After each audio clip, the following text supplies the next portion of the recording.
here in Milton, Florida on Highway 90. Today we are here to talk about some new products we have in store. We finally got in some air plants, and I'm going to talk to you today about how to care for them, how to display them, and how to fertilize them.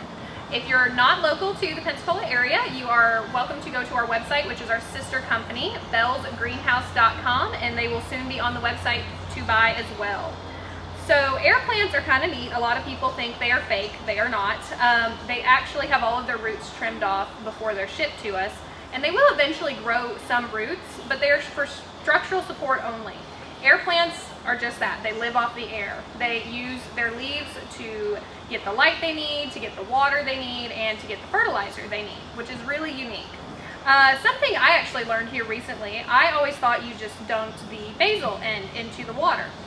I have been corrected, and apparently to water air plants correctly, you want to get a cup of water, and you will take your air plant, the leaf side down into the water. I'm actually going to use a smaller one so it'll fit in my cup here.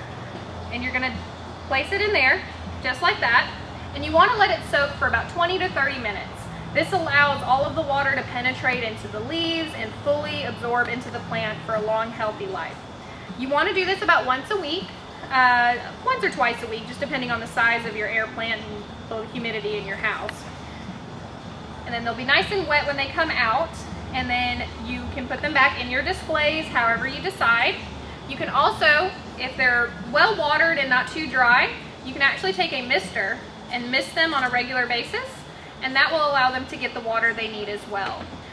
Also, with air plants, as they get older, they will grow. They don't stay this tiny little size forever.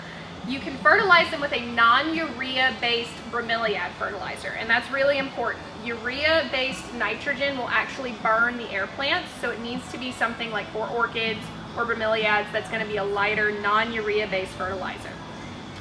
So here at the nursery, we got a couple different ways to display them.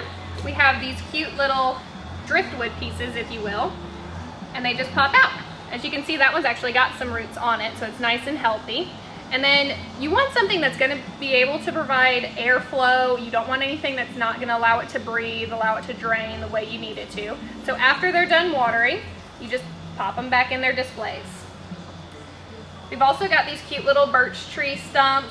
You can take the little air plants and put them there. They really don't need wire. I mean, if you feel necessary, you can take some floral wire and tie them. I've seen them hot glued, but then you have to take the hot glue off, and that kind of defeats the purpose of being able to water them properly.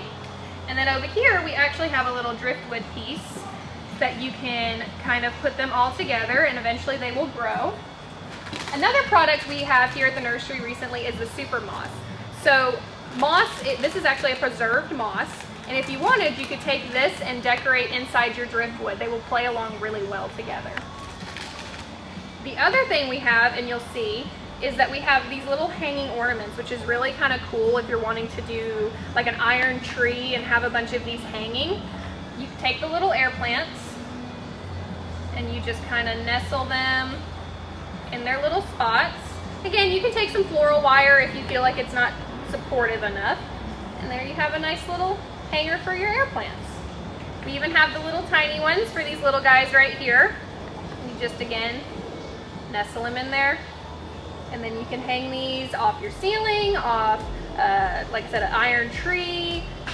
Just display them however you want. Thank you guys for watching. We really do appreciate it, and we appreciate everyone who has stopped by recently to check out all of the new things going on here at Pinelands. We have a lot of new things going on. As you can see, this brand new beautiful greenhouse is full of plants here for the winter. And here soon, we will be opening our new retail floor, which will have all of this stuff and so much more that we can't wait to share with y'all. Christmas is coming around in just a few weeks, and we have a lot of things to offer that will be great Christmas presents for your loved ones. So thank you, and as always, like and subscribe, and there will be more videos to come.